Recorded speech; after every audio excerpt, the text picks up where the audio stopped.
पुढील कार्यक्रम प्रसारित करणारे आहेत जॉयस्मेर मिनिस्ट्रीचे मित्र आणि भागीदार.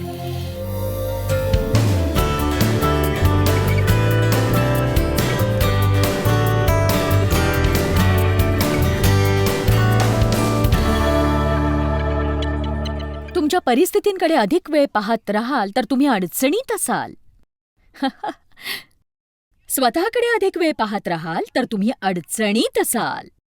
तुमच्या स्वतःच्या कमतरतांकडे तुम्ही जास्त लक्ष द्याल तर तुम्ही अडचणीत असाल. आपल्याला विचलित करणाऱ्या सगळ्या गोष्टी येशूकडे सोपवा, कारण तोच आपल्या सगळ्या इच्छा पूर्ण करणार आहे. मी काल काय करणार होते हे मला माहीत नव्हतं, पण देवाला माहीत होतं. आणि मी बाहेर पडले आणि परमेश्वराने मार्ग दाखवला. आणि गेली 35 वर्ष मी माझं आयुष्य असंच जगतेय.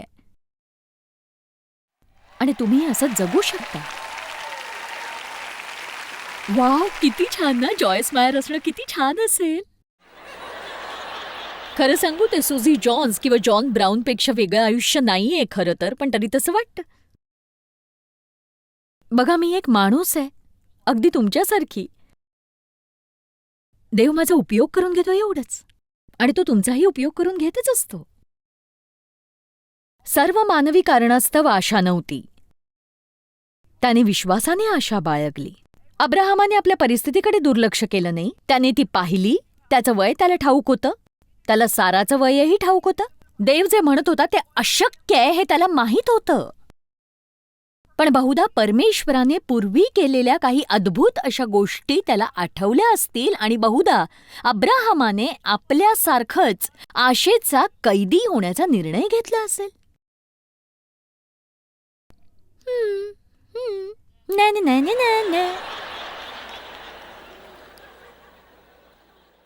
आज मी आशेच्या बाबतीत हास्यास्पद ठरले तरी हरकत नाही. आशा बाळगण्यात काही अर्थ नसेल तरी मला परवा नाही. मी आशा ठेवणार, मी विश्वास ठेवणार, मी भरोसा ठेवणार. परमेश्वराच्या वचनाच्या आधारे मी बाहेर पाऊल ठेवणार. तुमच्या क्षमता काय त्याची कल्पना तुम्हाला नाही, आणि माझं जर तुम्ही ऐकलं नाही तर तुमच्यापैकी काहींना कधीच कळणार नाही. म्हणून म्हणा, मी बाहेर पडून शोध घेणार. पण मग माझ्याकडून चूक झाली तर त्याने काही जगाचा अंत होत नाही. मला देव सापडला नाही तर तो तुम्हाला शोधेल.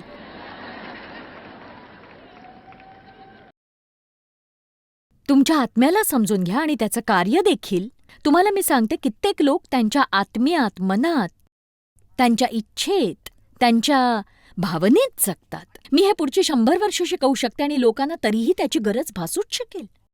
पण मला वाटतं, मला वाटतं, मला वाटतं, मला वाटतं, मला वाटतं, मला वाटतं, मला हवंय, मला हवंय, मला वाटतं, मला पाहिजे, मला वाटतं, मला हवंय, मला वाटतं, मला हवंय, मला वाटतं, मला हवंय, मला वाटतं, मला हवंय. तुम्ही सतत लोकांचं ऐकता, त्यांना काय वाटतं आणि ते तुम्हाला सांगत राहतात. पण मला वाटतं, मला काय वाटतं, मला काय वाटतं, मला वाटतं. पण मला हवंय, मला हवंय देवा, मला हवंय, मला हवंय देवा, मला हवंय देवा, असं काय करतोस? आणि त्याची अशी इच्छा आहे की आपण म्हणावं, देवा तुझ्या इच्छेप्रमाणे हो. आता बघा, मला उद्धट व्हायचं नाहीये किंवा असभ्य पण नाही किंवा कोणाच्या भावनाही दुखवायच्या नाहीयेत. पण एक सांगू, आपल्याला काय वाटतं याने फरक पडत नाही. मग खरोखर त्याने काहीही फरक पडत नाही. आपल्या वाटण्याने फरक पडत नाही तर परमेश्वराचं वचन काय म्हणतं याने पडतो. काही गोष्टींचा अतिविचार न करणं शिका. आपण गोष्टींचा फार विचार करतो. स्वतःला हे विचारणं थांबवा, कसं वाटतंय, काय वाटतंय, काय हवंय. थोडं आणखी खोलवर जगायला शिका. खोल जाऊन म्हणा, देवा मला काय वाटतं, माझे काय विचार आहेत, मला काय पाहिजे याने फरक पडत नाही, मला नक्कीच नाही. आणि तुमच्या आयुष्यात परमेश्वराला या गोष्टींची पर्वा नाही. पण वधस्तंभावर जात असण्याच्या तयारीत असताना येशूने परमेश्वराला त्याला काय वाटतं हे सांगितलं असतं तर काय झालं असतं, सांगा मला तुम्ही.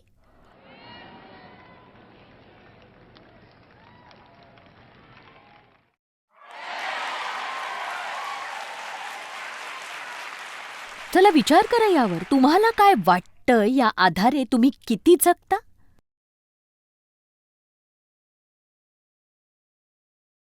आणि नुसतं तेवढंच नाही, तुम्ही तुमच्या मित्रमैत्रिणींनाही विचारता त्यांना काय वाटतं. आणि खरंच आश्चर्यकारक आहे. प्रामाणिकपणे सांगा की आपण आपल्या भावनेनुसार किती जगतो, सांगा.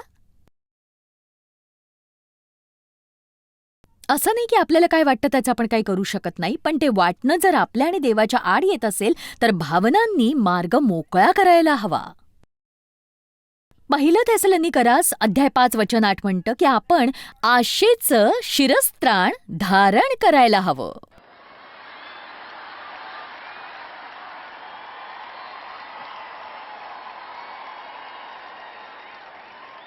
तुम्हाला काय वाटतं?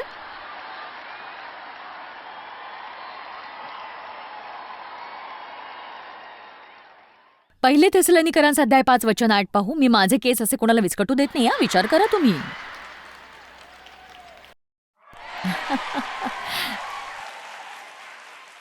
अद्भुत.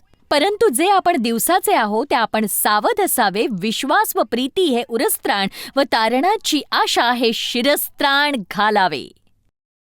आशेचं शिरस्त्राण. तुमच्यापैकी काहींनी चुकीची टोपी घातलीय. निराशाजनक हेल्मेट तुमच्या डोक्यावर आहे.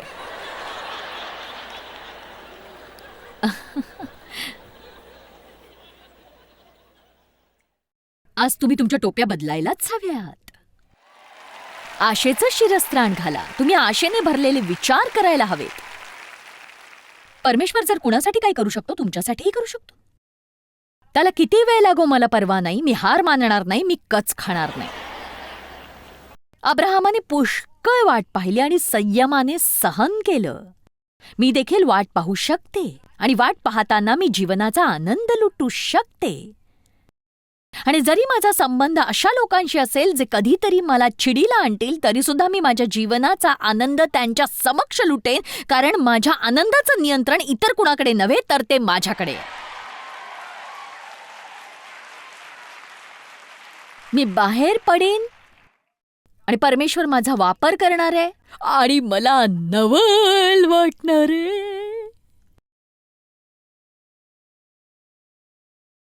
रोमकरास अध्याय 8 वचन 5 ते 7.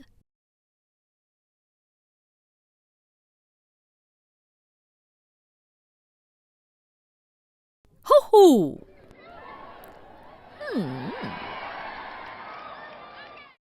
कारण जे देह स्वभावाचे आहेत ते दैहिक गोष्टींकडे चित्त लावतात आणि जे आध्यात्मिक मार्गानुसारी आहेत ते आध्यात्मिक गोष्टींकडे चित्त लावतात.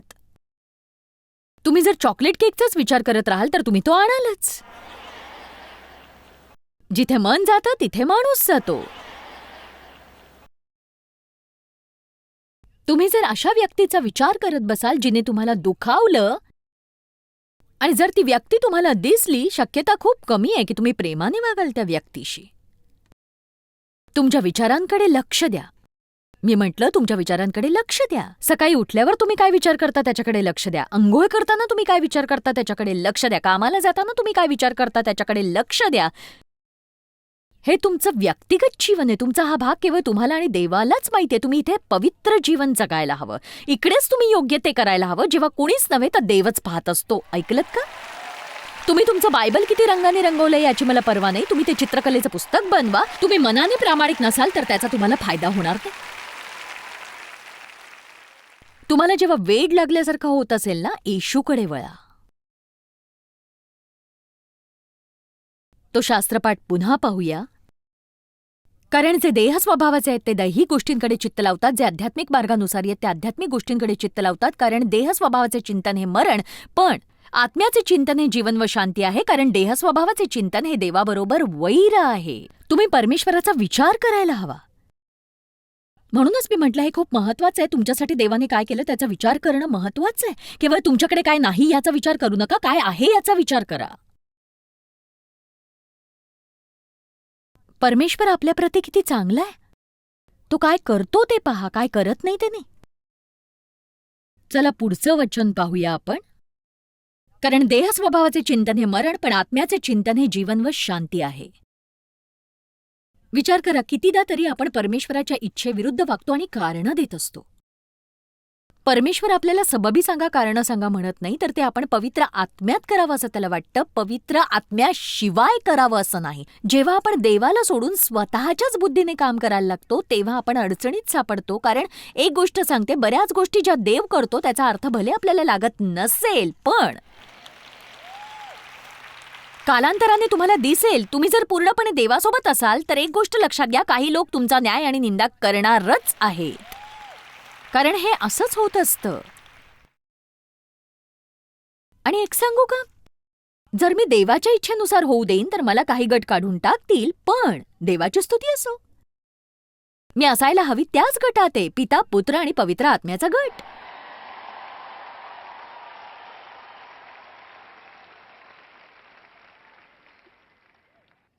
मी तुम्हाला इतकंही म्हणेन की देवाच्या इच्छेनुसार तुम्ही ज्या गोष्टी करायला हव्या आहेत त्याचा अर्थ तुमच्या मनाला समजणार नाही बहुधा, पण तुम्ही जर खोलवर विचार केलात, तुमचं डोकं जरा बाजूला ठेवलं, तुमचं डोकं जरा बाजूला ठेवा, स्वतःच्या बुद्धीने जगणं बंद करा, तुम्हाला स्वतःला काय वाटतं हे अतिविचारणं बंद करा आणि देवाला काय वाटतं याचा शोध घ्यायला लागा. गोष्टीवर देवाचं मन ठेवा, स्वतःचं नाही. सतत कसं वाटतं यानुसार जगणं बंद करा. मला वाटतं, मला वाटतं, मला वाटतं, मला नाही वाटत, मला वाटतं, मला नाही वाटत, मला वाटतं. आपण रोमकरास अध्याय 8 वचन 12-13 पाहूया. मला हे वचन खरंच खूप आवडतं. रोमकरास अध्याय 8 वचन 12-13. तर मग बंधुजन हो, आपण ऋणी आहो खरे, तरी देहस्वभावाप्रमाणे जगावयाला देहस्वभावाचे ऋणी नाही, कारण जर तुम्ही देहस्वभावाप्रमाणे जगला तर तुम्ही मरणार आहात. तुम्हाला कळलं का, तुम्ही तुमच्या देहाचं काहीच देणं लागत नाही, त्याला आनंदी ठेवणं हे तुमचं काम नाही.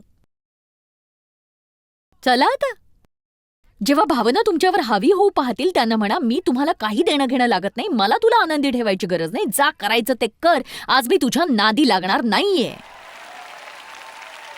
आणि तुमच्या भावनांचे लाड केले नाहीत तर काय होतं माहितीये, त्या कमजोर होत जातात आणि मग त्यांना तुम्हाला नियंत्रित करता येत नाही. आपण त्यांचे लाड कसं करतो, त्यांच्या अधीन होऊन, त्यांच्या अधीन होऊन, त्यांच्या अधीन होऊन, त्यांच्या अधीन होऊन. पण बघा, आपल्याला अस्वस्थता आवडत नाही. जेव्हा देहाला त्याच्या इच्छेनुसार प्राप्त होत नाही ते अस्वस्थ होतं, ते थोडंसं चिडतं. तुम्हाला सगळ्यांनाच हे माहितीये, किती जणांकडे लहान मुलं आहेत, जेव्हा त्यांच्या इच्छेनुसार काही होत नाही ते तमाशा करतात की नाही. शरीरही तसंच असतं हो.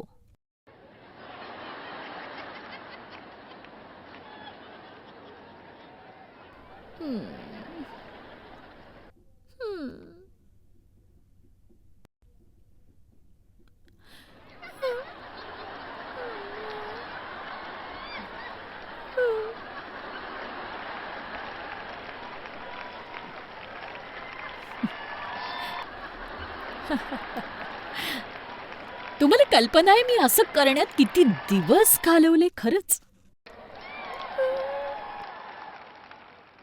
मी घराच्या कोपऱ्यात जाऊन बसत असे, अगदी छोट्याशा बाथरूम मध्ये, आणि मग कमोडवर जाऊन बसायचे मी. आणि मग तुम्हाला जर स्वतःबद्दल वाईट वाटून घ्यायचं असेल ना, तर कमोडसारखी दुसरी जागा नाही, खरंच सांगते तुम्हाला मी. घरातली सगळ्यात दयनीय अशी जागा. मी दयनीय व्हायचे म्हणजे अगदी पूर्णपणे दयनीय. सगळे निराशापूर्ण विचार करत बसायचे, माझं काहीच चांगलं होणार नाहीये, मी आठवडाभर काम करते, देव कसं छान उंडारतो बाहेर आणि मी मुलांचंच करत राहते. मग तो घरी येऊन फुटबॉल पाहत बसतो, मग तो पुन्हा जातो गोल्फ खेळतो, मी आपली करतेय घरात झाड लोट स्वयंपाक, बिलं भरतीये, हिशोब करते, रांदा वाडा उष्टी काढा, यातून सुटकाच नाही. मी तंबूतून बाहेर पडायची गरज आहे अशी व्यक्ती होते. देह कसा आहे तुम्हाला माहितीये? स्वतःवर दया करण्याचं सोडून द्यायला आज किती जण तयार आहेत? स्वतःवर दया करण्याचा उपवास तुम्हाला पुढच्या वर्षभर करायला लावू? कोण वर्षभर स्वतःवर दया करण्याचा उपवास ठेवेल सांगा मला? कोण तयार आहे सांगा? बघा, तुम्हाला त्वरित होकार द्यायचा नाहीये, कारण तसं केलं तर तुमच्यावर हल्ला होईल. मला दया सोडून द्यावी लागली कारण देव म्हणाला, तू दयनीय असू शकशील किंवा सामर्थ्यशाली, पण दोन्ही एका वेळी नाही, निवड कर. आमीन. मला वाटतं आपण तिथे पोहोचतोच आहोत. मला वाटतं आपण या दिवसात फार छान तत्व पाहिली आणि मी मनापासून खूप कष्ट करते की तुम्ही घरी परतून हे दैनंदिन आणि व्यावहारिक जीवनात कार्यरत करू शकलात तर आनंद होईल मला, कारण आपण इथेच धार्मिक होण्याची गरज आहे. दैनंदिन जीवनात, दुकानात, बाजारात, ट्रॅफिकमध्ये, कामाच्या ठिकाणी, शाळेत, शेजारी पाजारी, सगळेजण चर्चमध्ये फक्त असे वागतात. देवाची स्तुती असो सिस्टर, परमेश्वराचा गौरव असो. हालेलुया. हो हो, धन्यवाद येशू.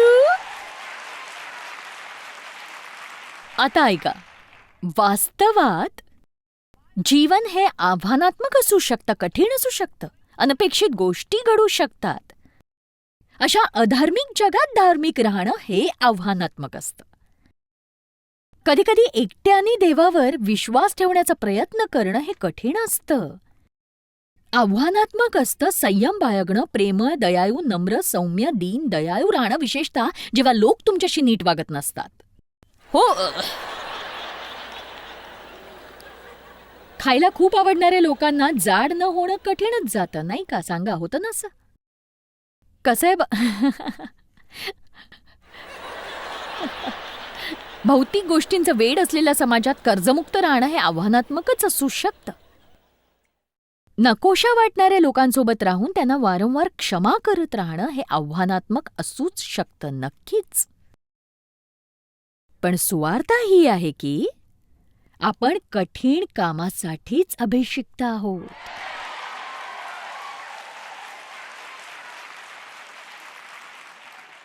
तुम्ही करू शकता. घरी परत जा आणि स्थिर राहा. घरी परत जा आणि आनंदी राहा जसे तुम्ही आत्ता आहात. तुमचा माझ्यावर विश्वास नाही बसत? पाहिलं? तुम्ही असे पाहताय की अगदी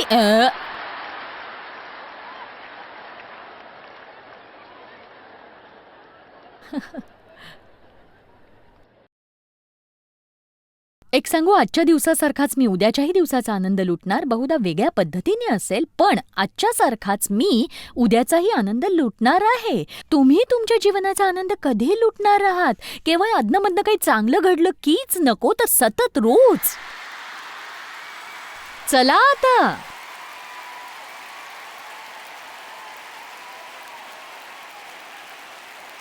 परमेश्वराची तुमच्या आयुष्यासाठी अद्भुत अशी योजना आहे. अगदी अद्भुत आणि अविश्वसनीय अशी. अविश्वसनीय. देवाची प्रीती आहे तुमच्यावर. तो विनाअट प्रीती करतो. तुम्ही स्वतःवर प्रीती करण्याची गरज आहे. तुम्ही लोकांपर्यंत पोहोचून त्यांना आशा देण्याची गरज आहे. अंधकाराच्या या जगात आपण प्रकाश आहोत. आणि हो, कठीण काय असेलच, हल्ले होतीलच. पण एक सांगू, तुम्हाला लागेल ते सगळं आता तुमच्याकडे आहे. ठीक आहे देवा, मला आता बाहेर पडून ताजंतवानं व्हायचंच आहे. तुमच्या तंबूच्या बाहेर पडा आणि ताजंतवानं व्हा.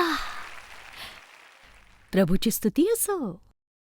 तुमच्या आशेचं शिरस्त्राण घालून ठेवा. काहीही झालं तरी. मला हेल्मेट चांगलं दिसत नाही, हेच खरं. देव म्हणतो तू ते मागे सरकवायला हवं, म्हणजे तुझ्या बटा दिसतील. मी म्हटलं नाही, ते वाईटच दिसायला हवंय. तू आपल्या लंगराला धरून राहा.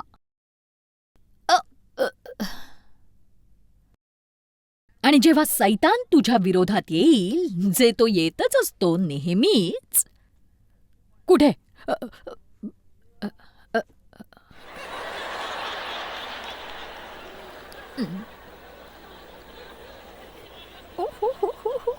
मला माहितीये काय करायचंय. मला माहितीये कुठे जायचंय. हा हा हा हा.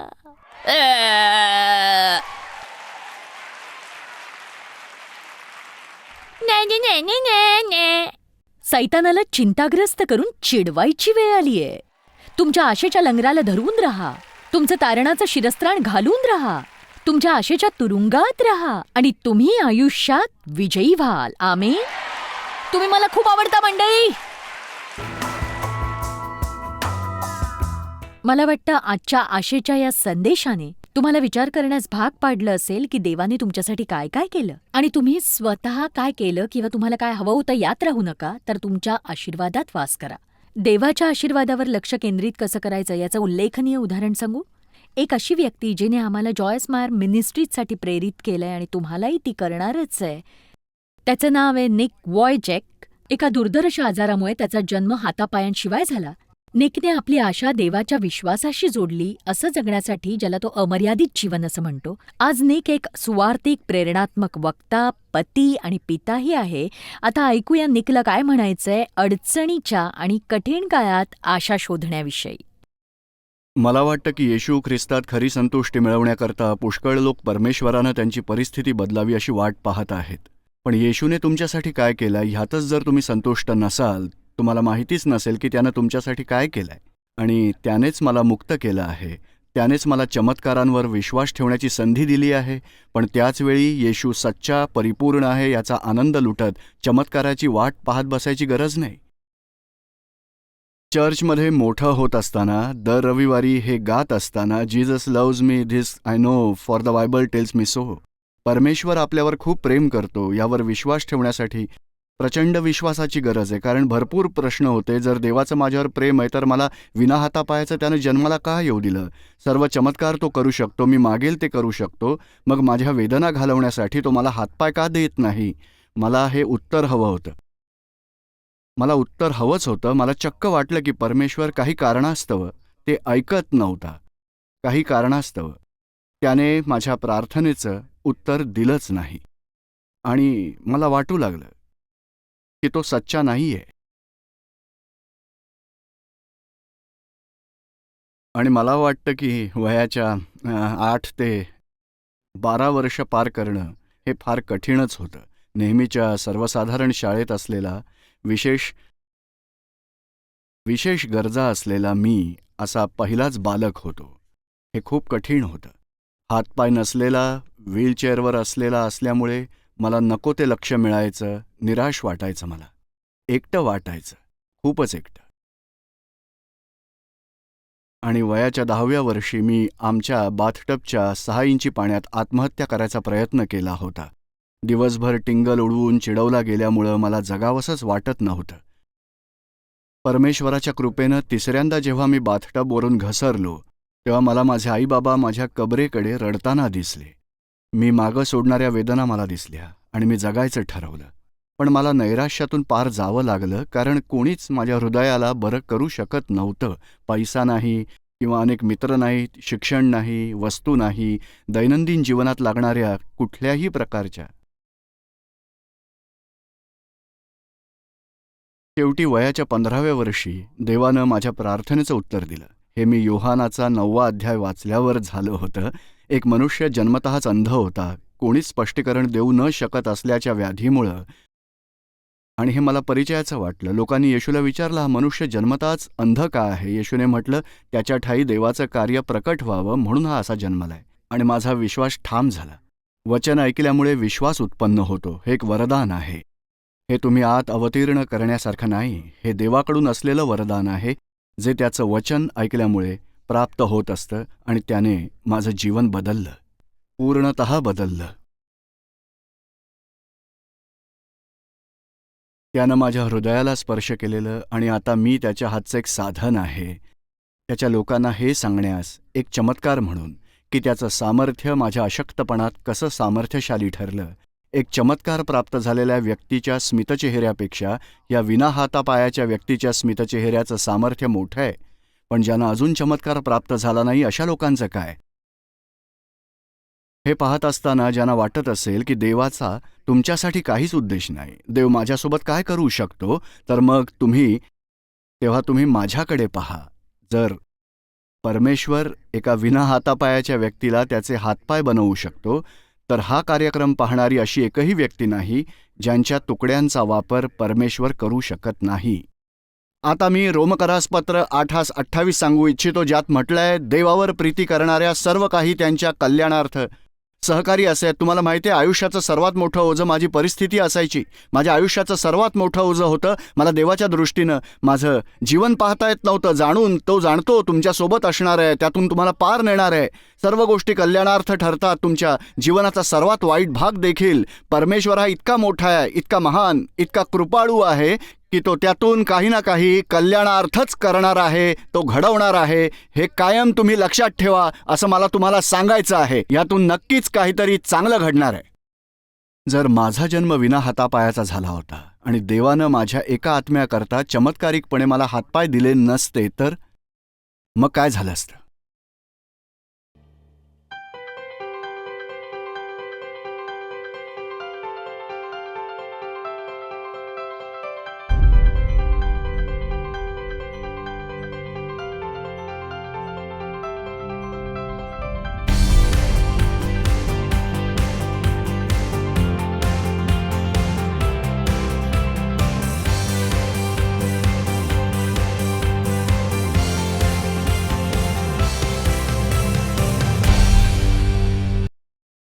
एक सांगू, मला वाटतं आजचा हा आशेवरचा कार्यक्रम सगळ्यांनीच ऐकायला हवा. कारण बहुधा तुम्ही झटत असाल एका तुटलेल्या नात्यामुळे, आजारपणामुळे, नोकरीमुळे. हजार कारणं असू शकतात लोकांच्या आयुष्यात. वेगवेगळ्या मार्गाने वेगवेगळी संकटं येतात. पण परिस्थिती काहीही असो, आपल्याला आठवण आली पाहिजे की ख्रिस्तात आपल्याला आशा ही आहेच. आपली आशा आपण सक्रिय ठेवण्याची गरज आहे आणि जिवंत ठेवण्याची गरज आहे. आणि ती बोलून दाखवण्याची सुद्धा मला आशा आहे. माझी आशा परमेश्वरात आहे. विश्वास ठेवा, सैतानाची इच्छा आहे की तुम्ही निराश व्हावं आणि काहीच बदलणार नाही असं तुम्हाला वाटावं. तुमची वाढ व्हावी असं मला वाटतंय. आणि येशूने जे जीवन तुम्हाला मिळावं म्हणून मरण पत्करलं ते तुम्हाला मिळो ही सदिच्छा. जॉयस्मायर मिनिस्ट्रीज करता तुम्ही खूप मौल्यवान आहात. आम्हाला तुमचं कौतुक आहे आणि जगभरामध्ये हे सेवा कार्य शक्य करण्याकरता आम्ही आमच्या मित्रांचे आणि पार्टनर्सचे आभारी आहोत. आम्ही एकत्रितपणे भुकेल्यांना खाऊ घालतो, गरिबांना वस्त्र देतो आणि राष्ट्रांना सुवार्ता सांगतो. तुमच्या प्रार्थनेच्या विनंतीकरता आमच्याविषयी आणखी माहिती मिळवा. जॉयसच्या कॉन्फरन्सच्या तारखा पहा आणि ख्रिस्ताची प्रीती जगभरामध्ये पसरवण्याकरता आमचे सहभागी व्हा.